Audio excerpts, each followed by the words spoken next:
You've come a long, long way. You're not alone anymore. Come sit with me and tell me your story. You've come a long way, girl. Hold yourself out and fight the left. Those were some dark times back then, but it's all over now. You're not alone anymore. Come sit with me and tell me your story. This is Truckin' with Tamie, where your journey's heard and your voice is free. You're not alone, come share your story with me.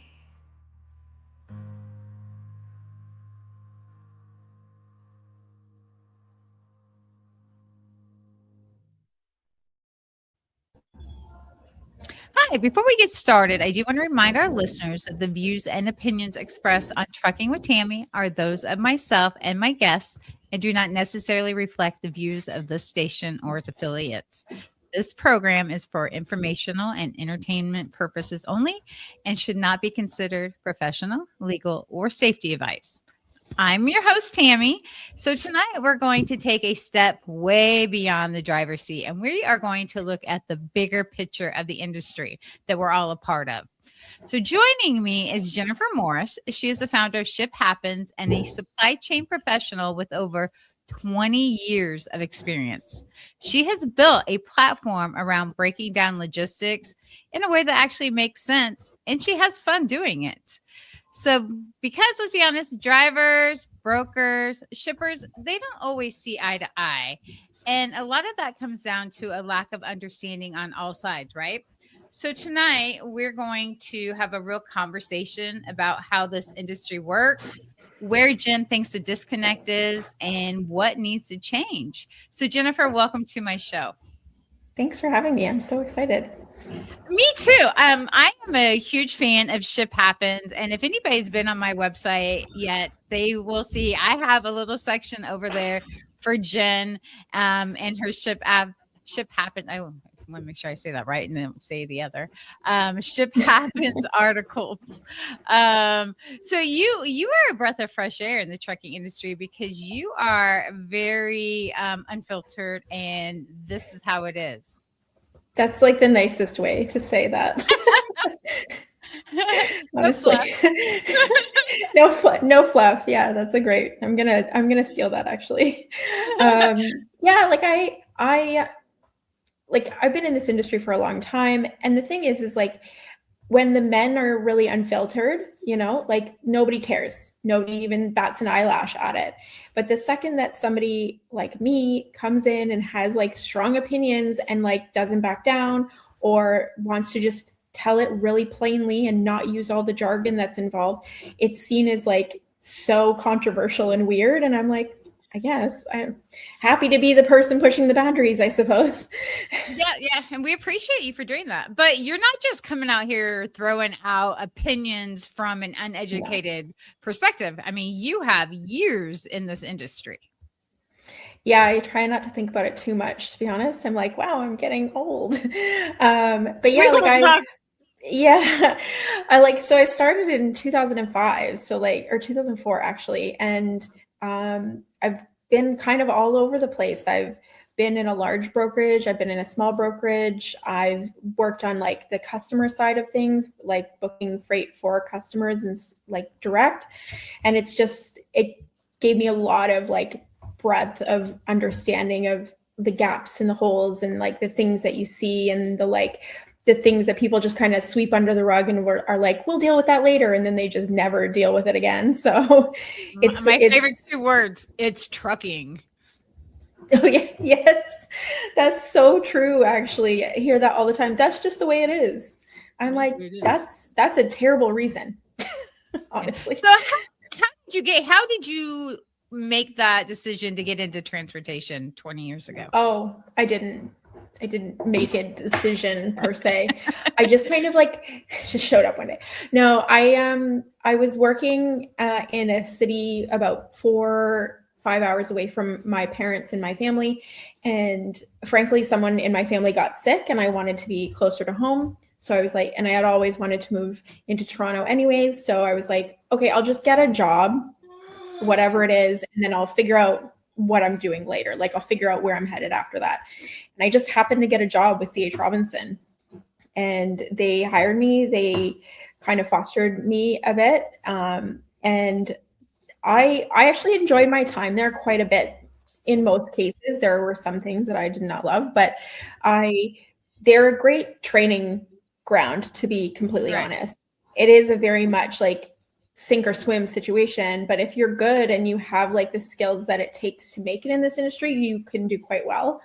And so I had a really good experience there for the majority of the time I was there. I left for a little bit to explore another industry, and then I ended up coming back. They asked me to come back, so I did for a while. And then I bounced around a little bit here and there after that. What were your roles at C.H. Robinson? I started out as an account manager, mostly like really low level account manager, kind of just dealing with, there were a bunch of like accounts that were kind of doing okay, but nobody was really giving them any attention. And one of them happened to be the largest grocer in Canada. So I grew that account from like $250,000 to with my co-partner out in the West Coast, because I was on the East Coast. We grew it to like a $20 million account in like 4 years. That gets some recognition, doesn't it? Yeah, well, and that's the thing with like a company like C.H. Robinson, like, yes, it does. But then they're like, oh, you're really good at this. You should do this for the rest of your life. And you're like, and you kind of get to a point where you're like, either you're fine with that, and that's totally fine. Like there are people out there that are worker bees, and we need worker bees. That's totally fair. But I'm not that. Like I got bored pretty quickly, and like without having a lot of chance for advancement there, like it is a fairly flat organization. So it is difficult to move up there. So I just was like, for me to have more of a career, I had to leave. So that's essentially why I ended up going out after. So I get bored easily too. I have to be stimulated. So that's kind of a job where, so as an account manager, not a lot of room for advancement, not a lot of difference in your day, doing the same thing, monotony. So where'd you move from there? I mean, what was like, okay, I need something. I actually went and worked for one of my clients. One of my clients ended up offering me a job, and so I went to work for them for a little while. And I when I was working at C.H. Robinson, I did specialize in produce transportation. So and the joke, it's so funny because like working in produce, the joke is like, if you can move produce, you can move anything, because like pretty much it's literally like a product that's dying while it's on the road. So it's a little more sensitive, and there's a lot more that kind of goes into it. That and meat, I think, are like two of the like most difficult things to like know all the ins and outs of. But I ended up going and working for a fairly large produce wholesaler in Toronto. I worked at the food terminal, which is not a lot of women there. Although I did get a lot of really fresh, free produce, which was amazing. But yeah, like I worked for them for a little while. I worked for another client that I had when I was at C.H. Robinson as well. And I kind of moved around the produce industry a little bit. And then in 2016, I started my own brokerage that I still technically run today on my own. I only have like a few clients. It's more of like a boutique situation where it's like kind of set up and I know what it is. I don't really like prospect anymore on that business. I stick to prospecting for my media platform. Wow. So all those years and then getting your own brokerage, if somebody asked you from the like say the driver's side, right? So I've been in multiple roles in the transportation industry, and I like that because I can see things from different perspectives when a situation happens. You have not been on the driver's side. You have not. So if you were to explain to somebody entering that side of it from the driver's side of it, how would you explain them it looks like? Like going from being a driver into being in a brokerage? Yeah, because there's such disconnect, right? From brokerage thinking to driver and driver to brokerage. True. And you know, like I kind of would put it back the opposite way, to be completely honest. I really wish that like it was a mandatory thing that brokers have to go on ride-alongs, because I did. When I was early on in my career, I asked one of my drivers that I got to know pretty well. I was like, "Hey, can I do a trip with you when you go to Ottawa?" Like Ottawa is only like 6 hours from Toronto. I figured it would be like a good learning experience. I could see like what it looks like, what everything happens, what it looks like to be a truck driver day to day, because I think there's a lot of assumptions on what that looks like, the things that they encounter and whatnot. And then from the other side too, it would be interesting to have drivers do a day where they sit in an office with a broker, because I think that there are a lot of terrible brokers out there. I'm going to be very frank with you. Like there are brokers out there that will take advantage of carriers, will take advantage of their shippers and book things in a way that I would never. But there are a lot of brokers out there that fight really hard for their drivers. And I think that it would be really beneficial for drivers to see that happening. I think that that would give them a more trust in their brokers to help to work together, rather than it be kind of a contentious relationship sometimes.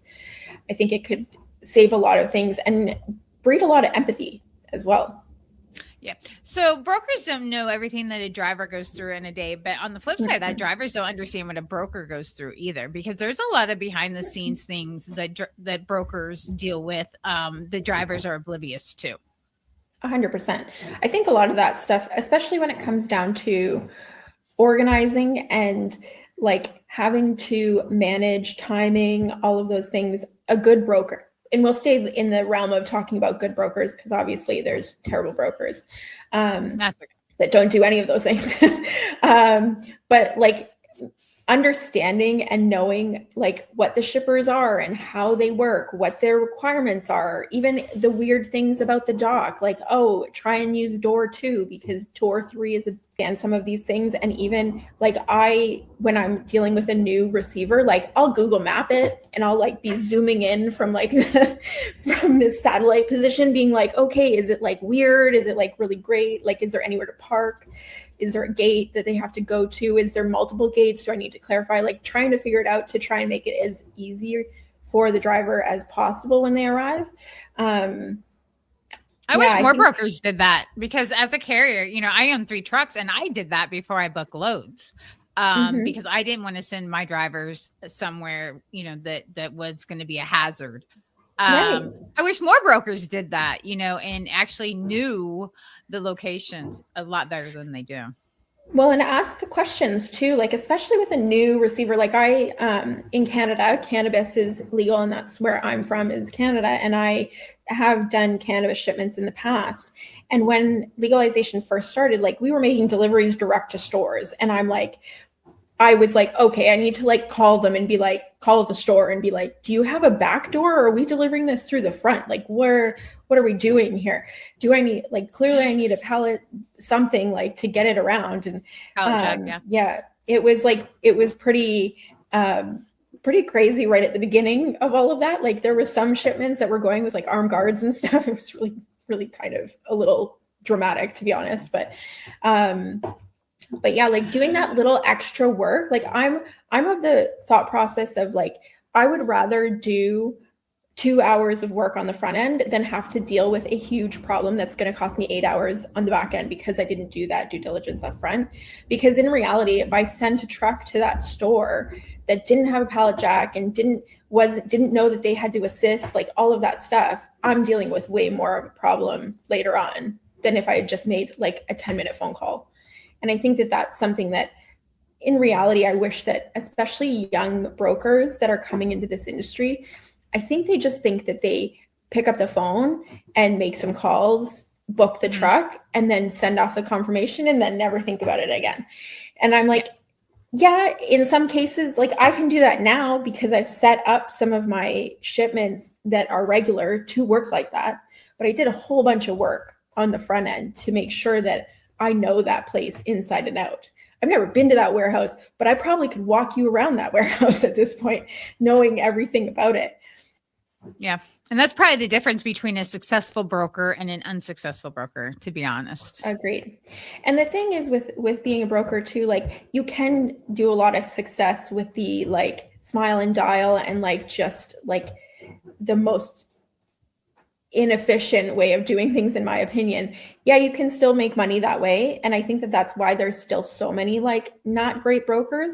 But the thing is I don't know how sustainable that practice is. One, you're grinding yourself down because some of these people are working like crazy hours.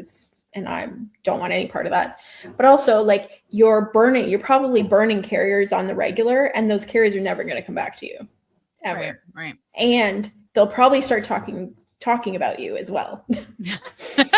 Which bad news spreads really fast. Really, reputation is a big deal. Like it is. You don't want to get a bad reputation. So at one point you had like this breaking point and this realization that these businesses are making some really bad decisions out here. And there is such a lack of education and knowledge in the supply chain. So where did, you decide to make that transition from, I'm going to be the person, I'm going to be the one that's going to go out there and I'm going to educate you?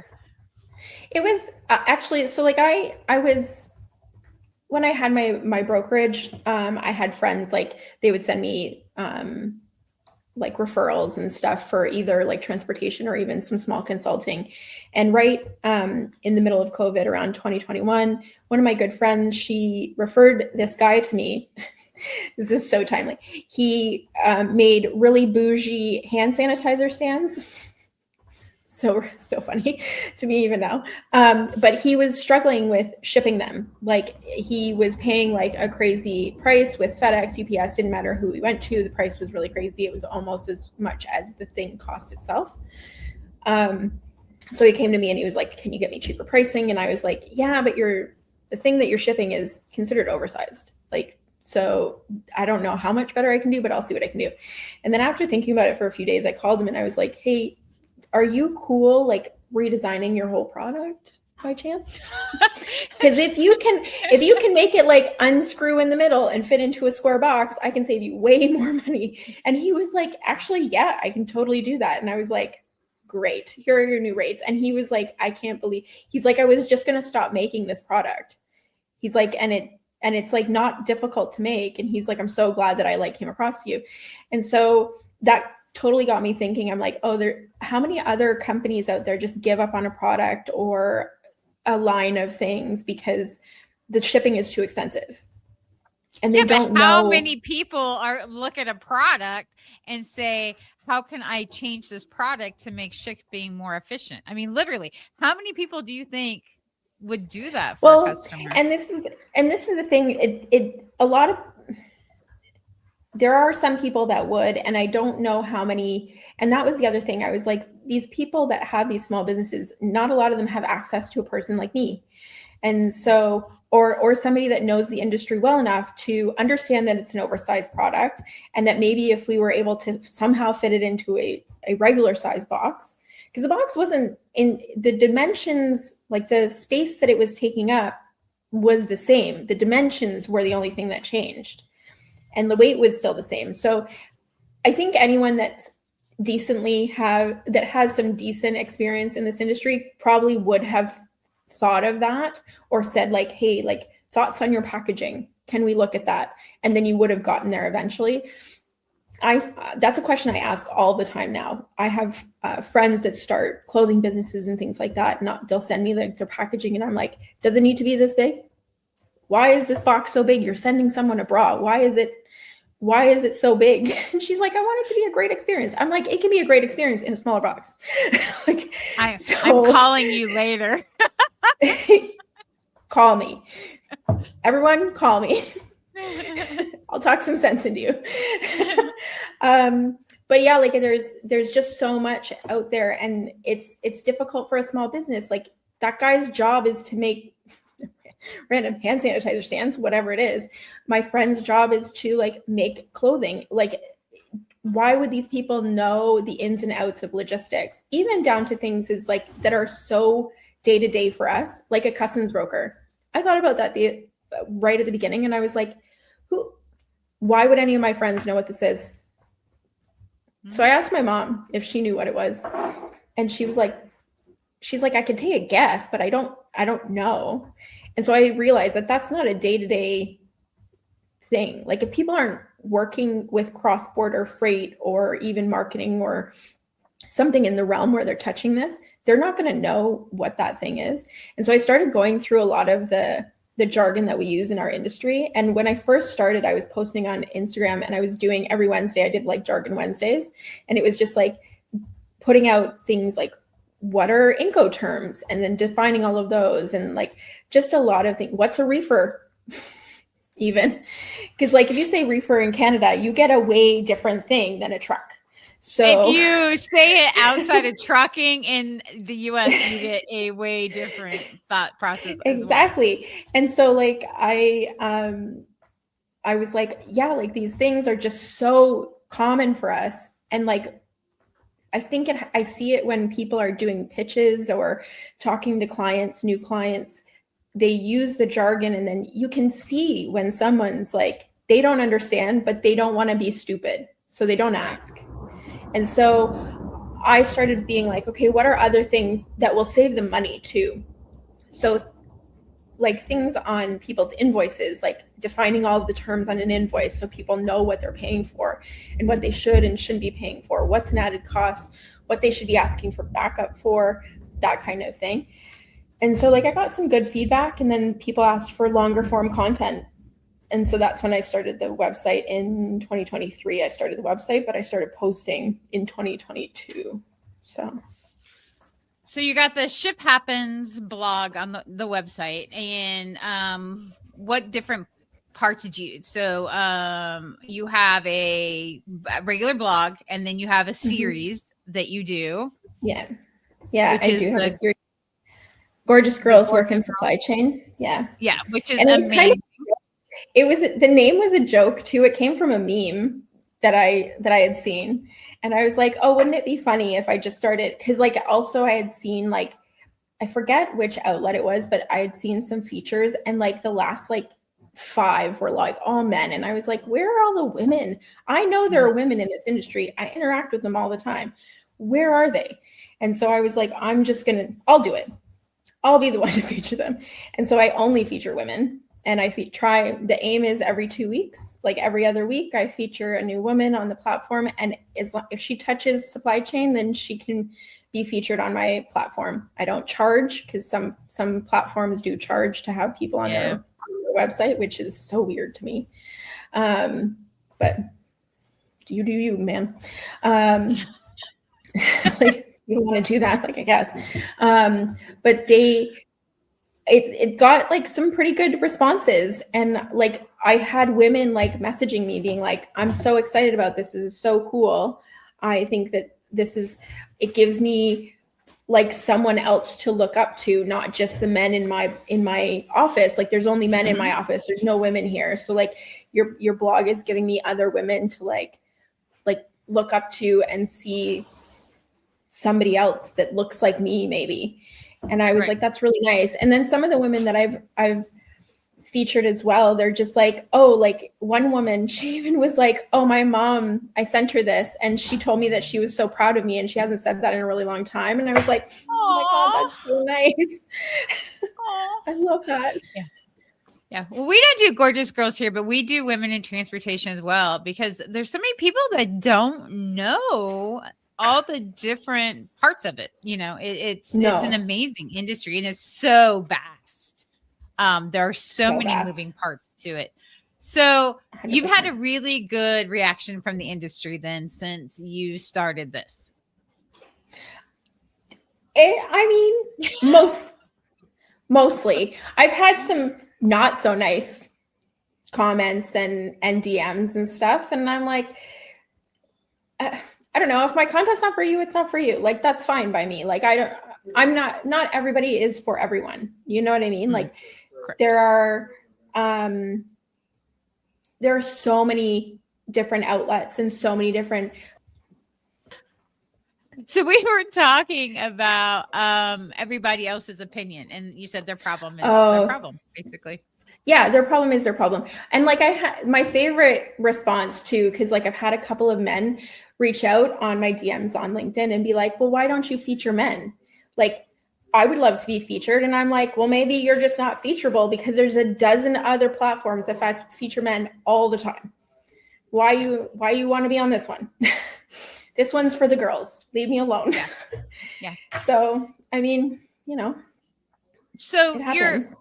besides the actual website and the articles, you actually do a video blog as well of Ship Happens. And there's some pretty interesting stories, but there's also some very direct approaches that you take on certain topics. I do. Yeah. So how do you pick your topics for that? Because you have some pretty interesting ones that pop up. Yeah. So I have like a kind of multiple different series that I do with the short form content. So I have When Ship Happens, which is every Friday. I do like a little news roundup about what's going on in the world of logistics or things that are affecting logistics, etc. And I try and kind of tell it like it's gossip, so it's not dry and boring. And then I have another one that I call Ship Talk, which is literally like me talking about crime, oddities, weird things in history that are like logistics related.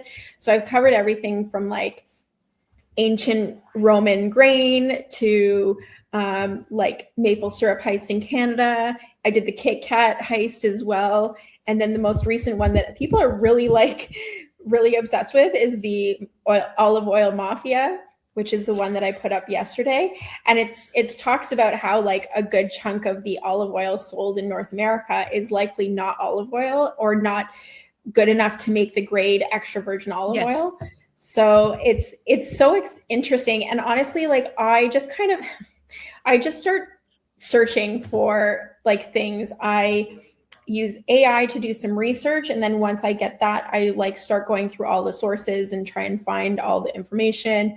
And then I just write a little script about it, and that's that. But I've come across some really interesting stories. Like originally my favorite story about like logistics and like weird things was the rubber duck spill that was, I think, in the 80s or the 90s. And like it helped map currents in the ocean, which was so interesting.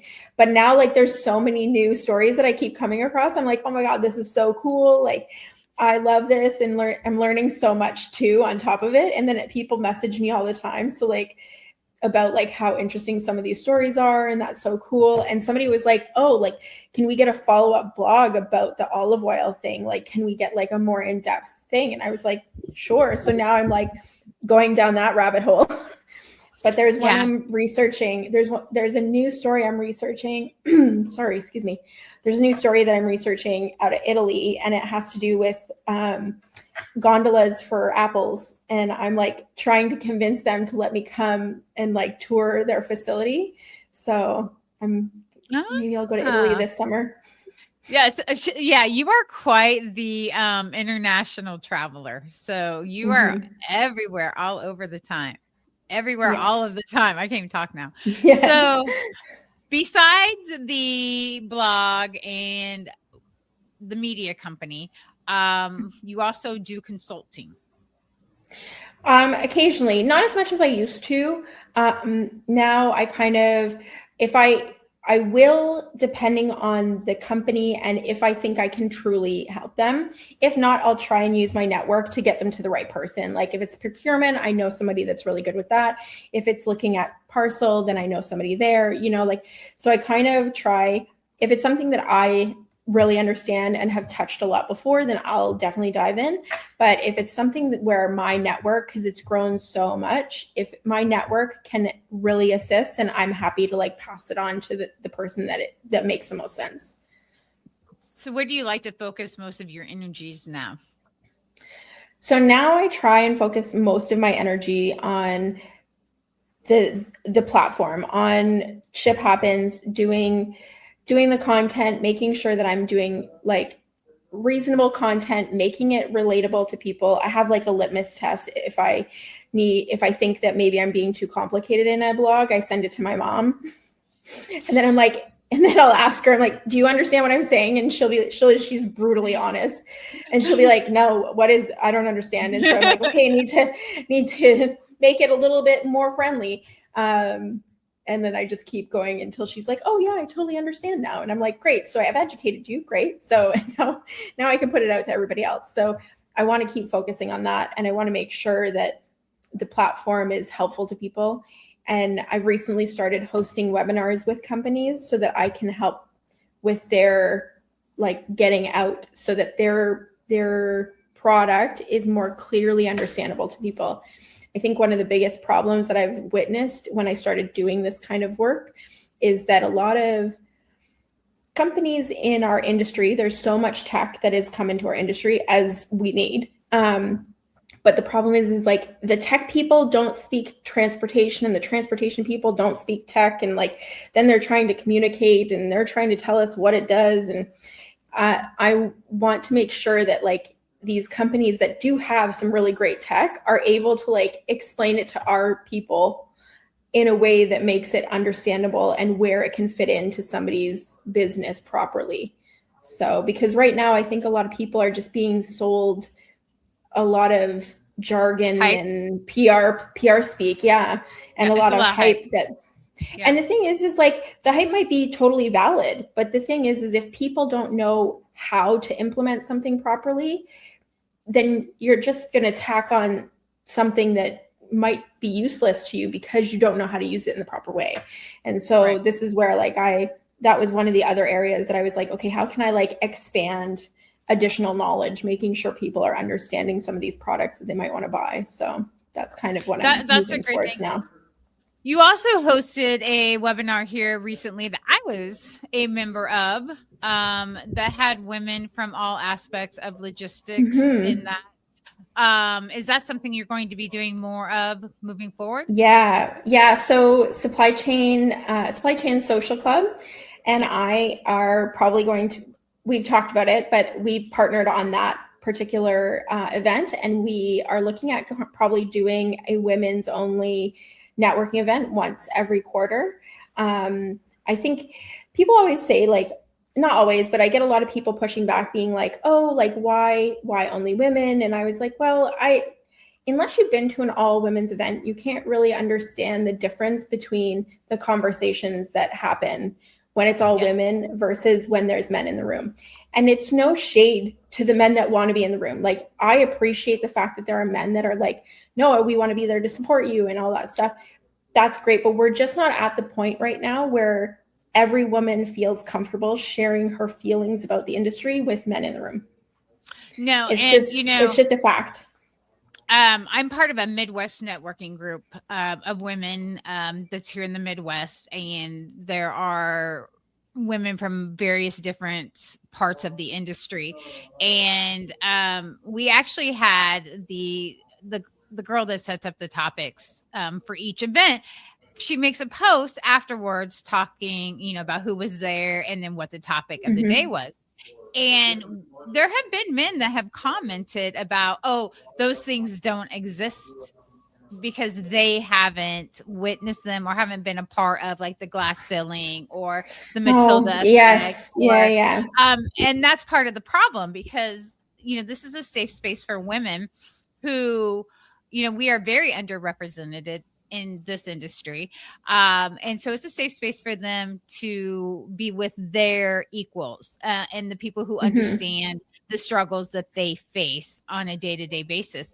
And while some men are very supportive, without actually living it, it's very hard for them to understand it.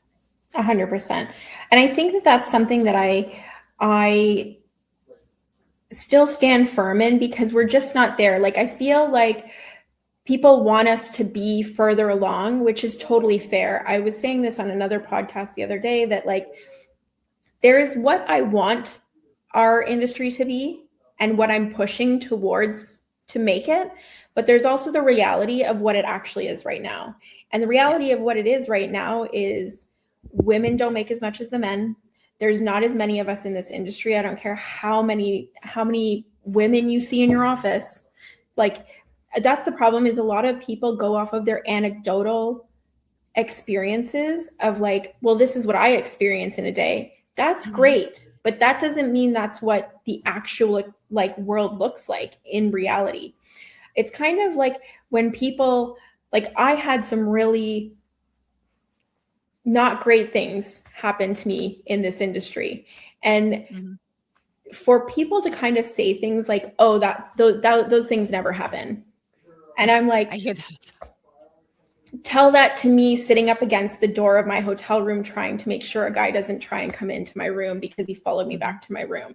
Like, that's at a conference, you know, like not just randomly, like at a conference where everybody's supposed to be being professional. Like, these things definitely happen, and pretending they don't because it makes you uncomfortable, that's a privilege because you haven't experienced it, or no one that you know has told you. And in all honesty, if men are like talking like that, it's likely someone in their life has experienced it and they don't feel comfortable to tell them.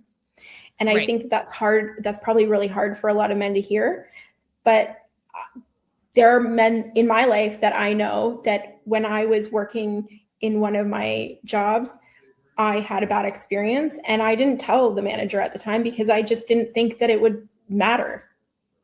Like, I didn't think I was like, I don't want to be gaslit into thinking this is less than what it was. Right. And I knew that that's likely the case was going to happen. Men also have a different vision of what is acceptable behavior than women. You know, they're, you know, there's a line with flirting, with, you know, touching, comments, where men think that they are no big deal. To a woman that receives those comments and those gestures, it can be a big deal. Yeah. Yeah, of course. And that's where, like, to like, if you, I think what I've said to men in the past, because they're like, oh, how do I know what's acceptable? Would you do it to your buddy? Would you do it to your friend that you work in the office with? Some of them would. If you, unfortunately. Like, well, and like the thing is like, but like very clearly, most of the time that really like gives them an understanding. Would you call your friend babe? No, you wouldn't. Sorry. You cannot convince me that you would. And so like, and also like I understand that most of the time the intent is not malicious. But the problem is it's coming from a place that puts you in a place that it's not good. You know, like, it puts you in a mindset where if somebody calls me babe, I'm like, I'm no longer an equal in that scenario. Right. Yeah. And so it changes the dynamic immediately. And I understand that they're not saying it to do that, but that's what happens immediately. Yes. And so I think that until they start realizing, like, your intent doesn't matter. Like, your intent 100% doesn't matter. You could be trying to be the nicest person in the world, but it's what happens after you say those words that actually matters, rather than what you wanted to communicate. Correct. And so I think that we're at a place where we're getting there. Women are getting the stage more often, but still not enough. And a lot of the times it's on women in logistics platforms or panels or something, you know, like, where I'm like, no, just put them on the other panels.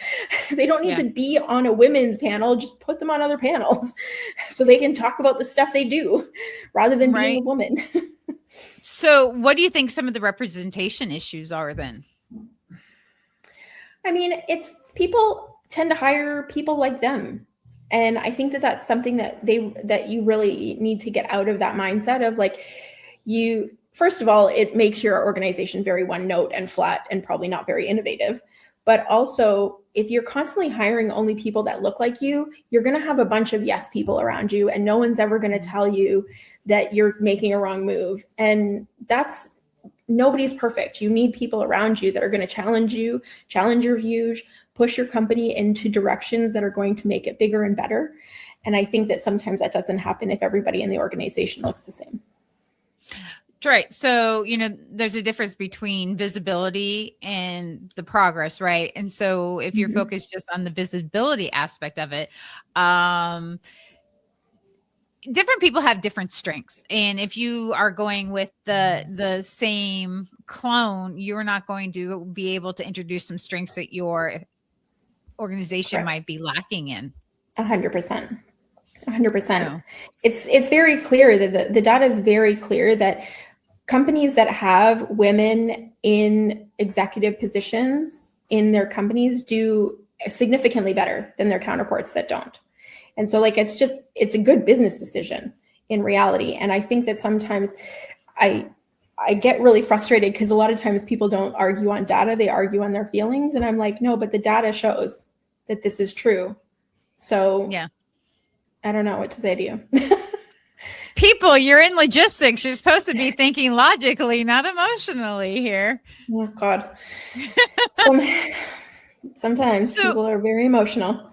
They are. And as women, I can relate to that sometimes. I react sometimes emotionally, and I have to be like, step back. I think we all do. I think the difference is that some emotions are considered strong and other emotions are considered weak, and the feminine reactions are typically considered as weak reactions. So I think that's just more of a mindset problem. It is. So what is something that the public, or not the public, the industry says publicly that doesn't match the reality? And this is something I think that gets touched on a lot. People say things, but behind the scenes, the reality is not the same. Oh dear. I mean, in general, or when it comes to women? Either. I mean, there's a lot with women. There's a lot of people that there is. Are. But in general, I'll go more general. I think in general, I think that the industry kind of presents itself like, and I'm talking about supply chain and logistics in general, kind of presents itself as like this very long-standing industry, which it is, that has it figured out. They do not. It is chaos. Peel back one layer of that onion, it's total disaster underneath. And it's because like this kind of industry doesn't stop. Like look at what we're dealing with right now. We've got this issue in the Strait of Hormuz, and that's causing a huge issue across the globe. One little thing goes wrong in our industry, and it's a huge butterfly effect all over the place.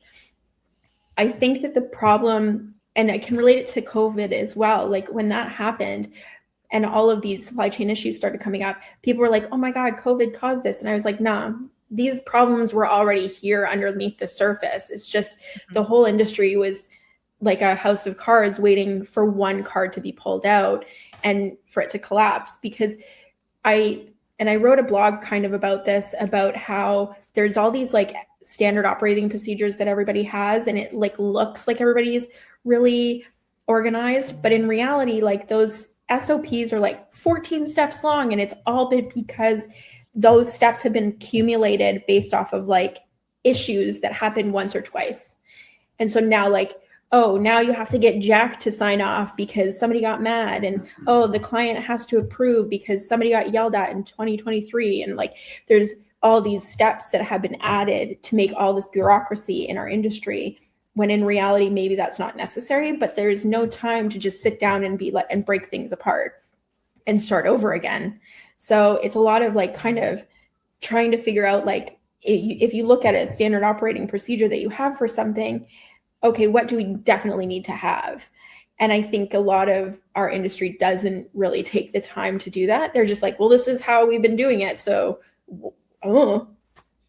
right. Yeah. So when you look at these companies that aren't making these changes that they need, and they're not making the real progress, but on social media, they act like they've got it all together. So we're seeing better marketing. I mean, we are seeing excellent marketing in some cases. Yes. There's some amazing social media marketers out there. But then once you get into the company, I mean, it's a mess. Well, and I think that happens a lot. I am a huge preacher that silos are a major problem in most companies, that marketing works independent of operations. Operations kind of vaguely talks to logistics from time to time. Sales doesn't talk to anyone. You know, and management has this like glossy idea of what everything looks like because they get these super polished reports every week. And so in reality, though, your company, nobody's talking to each other, which is, from a social point of view, is kind of weird to me, but from a business standpoint, like that is a huge issue. Like you need to have all of these groups should be working together all the time. They should all know what's going on in each other's department. Where are the stress points? What are the things that we have to get done? Like if marketing's working on a huge like launch of like something, and there's going to be a huge thing going out, and we need to make sure that like we have our operations in order, and that logistics knows that these particular shipments should be in the warehouse by this date because we really need to make sure that this is happening.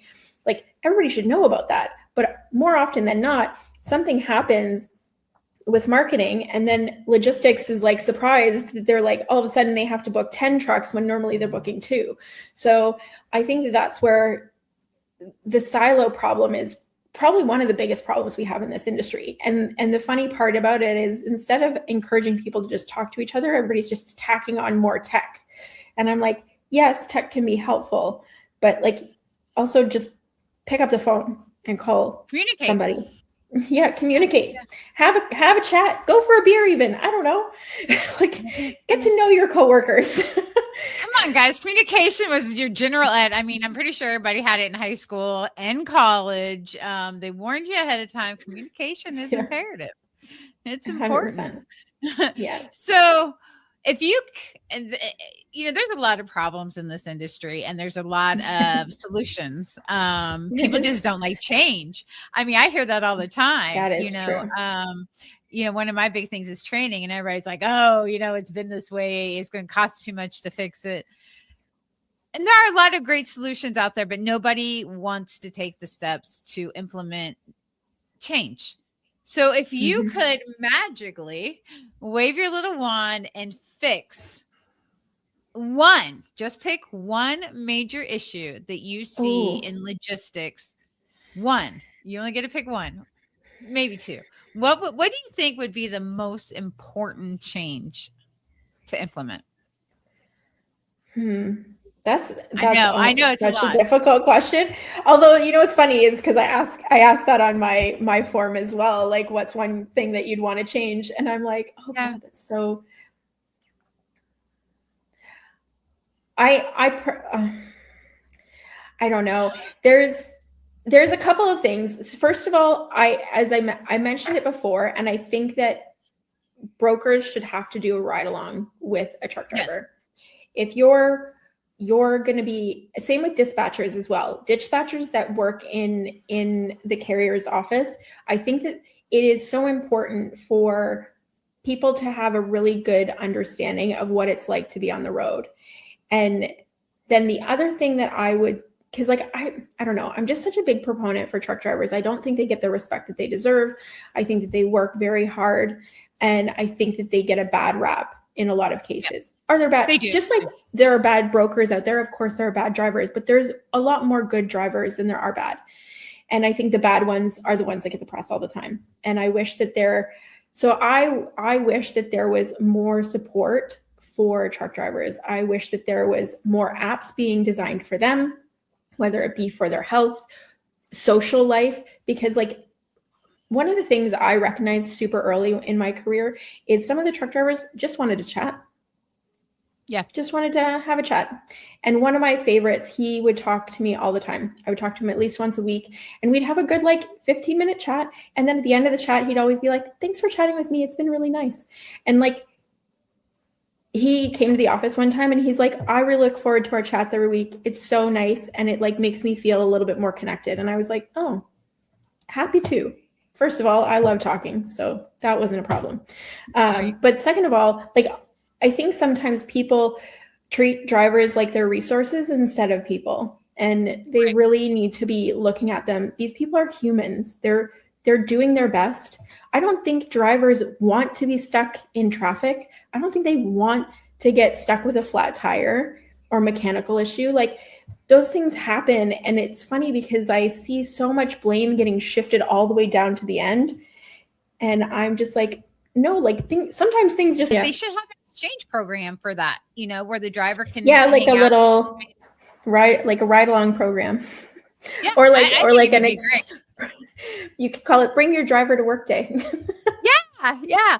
Well, you know, a lot of companies so have it cute. where, you know, a lot of companies have it where you train in a different department so that you can cross over if you need to, right? Yeah, of So course. it's basically the same, only you're not going to be crossing over. You just have an understanding of how their job works. And I think that would help improve relationships in logistics, having that better understanding. Yeah, I agree with that. The only other thing that I would potentially consider as well is that I do think that CDL licenses should be tested every 5 years. Yes. And I'm coming at, like, I'm not in a way to attack anyone, but more in a way to give people, drivers, whoever, I think that with like, because with other stuff too, but just to like eliminate any bad habits that people have. Because like, listen, I drive a car and I've developed bad habits, let's be honest, but I'm driving just a car, not 80,000 pounds worth of material with me. So I do think that for safety purposes, that could be something that would be really potentially beneficial. But from a standpoint of like actually resourcing that and then being able to do that, that's probably another story. Drivers get complacent. They really do behind the wheel after a long time. And so I can see the benefit of doing that. A lot of carriers do, you know, work quarterly or annual check-ins with their drivers, but then you have owner operators or the smaller carriers who don't implement that. But it's check-in. I personally think a provisional driver's license for the first year, 6 months to a year, would be a great benefit. With all the new entry driver problems that we have with the not getting sufficient training. And I think a provisional license would be a great benefit to the industry as well. That is a great idea. Getting it implemented, however, is same thing. Yeah. The problem. So, you know, where are you going? What's your future plans? What's Jennifer have on her agenda? So many things. So I am speaking at some events this year, which is really exciting. I have some partnerships that are coming up that is going to be really cool. I'm also going to start a podcast as well. So excuse me. Oh gosh. That was great. Allergy season. Sorry. Oh, I get it. Yeah, I'm going to be starting a podcast this year as well. I'm going to start with a 12 episode season, I think, and see how it does. And if it does pretty decently, then I'll continue. If not, it'll just be a standalone season, you know, like one of those mini series that Nicole Kidman does. What format are you going to be doing? I mean, are you going to be doing like the ship happens or? Yeah, so it'll be under the title When Ship Happens, and it'll be more of a tell me about the day you wanted to quit this industry and kind of get into the nitty gritty of it, like the story, then like what the person felt and how they dealt with their situation, and then what they kind of learned or took away from that. And that's kind of going to be the format. So I'm doing what got you into it, and you're like, what's making you leave it? Yeah. Well, because it's funny because when I went to Manifest this year, I ran into a bunch of people from CH Robinson. And so like, we were like having chit chats and stuff. And we all were talking about like the day in our career where we were like, nah, I don't want to do this anymore. And it's funny because there is a lot of what I like to refer to as boomerang people in this industry too. People that were here and then left and then like came back because they were like bored in whatever else they were trying to do. But yeah, so I do think a lot of people have those days, whether it was like a really bad shipment or you had like something bad happen at work or a bad boss or whatever it was. I just want to like show people that those days come and like people have gotten through them, no problem. And you just need to like persevere and be able to like feel your feelings too. And then get back to work, you know? Almost like an exit interview, you know? Yeah, kind of. Something like that. Well, that's really great. Any partnerships that you can talk about, or without saying who it's with, what you're going to be doing?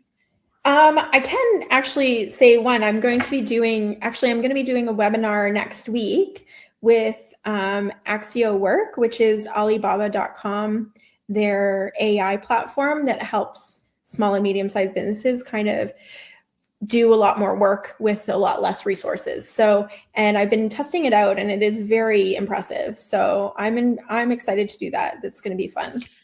Are you going to be posting that on your LinkedIn? Because I'm really interested in hearing more. I know we talked about it on the phone last week, and I think it's a great thing. And I'm going to be checking it out as well with what you've told me. So. Yeah, I probably will post like the sign up either tomorrow or Friday. We'll see how that goes, but it'll be up soon because it'll be on Wednesday, early Eastern time, I think. So we'll see how that goes. Okay. So a couple more things before we close out today. Sure. So with your experience in logistics and with your social media platform, if there was a woman, and we'll just go with the social media, with the media platform that you have, if a woman was wanting to get into media in the transportation industry, what would be your advice to her?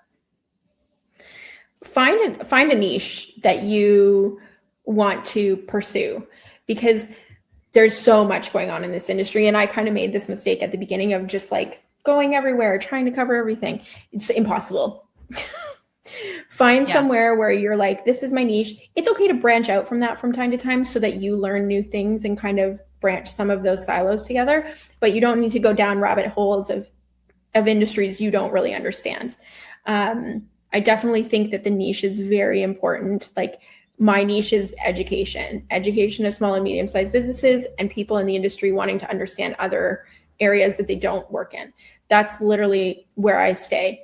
And then there's other people that do something like that, but they're like, we've got like Danielle who does freight fraud, and she learns from other people about that. So I think that there's a lot of different parts of this industry that could benefit from coverage for sure.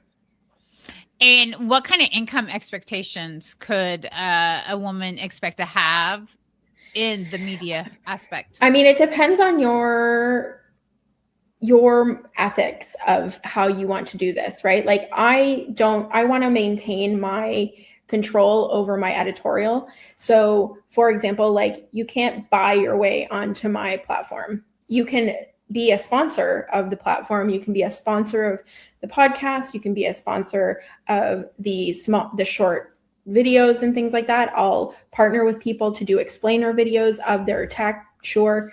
And then I also like host webinars, which I also get paid for. So, and I'll be frank, when you start, there's no money. Big zero. You need to the best place to start too in our industry is on LinkedIn. If you can develop a following on LinkedIn and expand out from that, I suggest you do that. And there's lots of platforms too that you can like pull in ideas from and things like that. So I think I'm in my third year of this, second year full time, and I would estimate I'll probably do like 50 to 75 this year, if everything works out the way that I hope it does. But I also have my brokerage that I'm leaning on as well. So I wouldn't suggest like quitting your job and then starting your media platform. Right. Like, work on your media platform on the side, and then move into that when you feel comfortable. Great advice. So, last question. Shoot. What do you want your impact on this industry to be? What's your mark? I would like for women in this industry to feel like they have other women to look up to and to go to for advice, support. My goal in the long run is to build a community of women in this industry that are available to help each other, to and help recruit women into this industry as well. I would love to see that happen. I'm working on ideas of how I can make that happen, but that's what I really truly would like to push for. That's a great impact to have. So where can they find you? I'll let you do your plugins. Everywhere. You can find me on, you can find me on LinkedIn. You can find me on Instagram, TikTok, YouTube too. And it's all various options of when ship happens. So, and what's your website? My website is ship-happens.ca. It's on my LinkedIn as well. So you can find me there. And I would love if people signed up for my newsletter because I think it's pretty good. And I only send it twice a month, so it won't fill up your inbox. She won't spam you to death. No, I won't spam you to death. All right. Well, Jen, thank you so much for coming on today. It has been a pleasure talking with you. Again, everyone, if you are interested in hearing more about Ship Happens, you can search for Jennifer Morris on all the socials and ship-happens.ca for her website.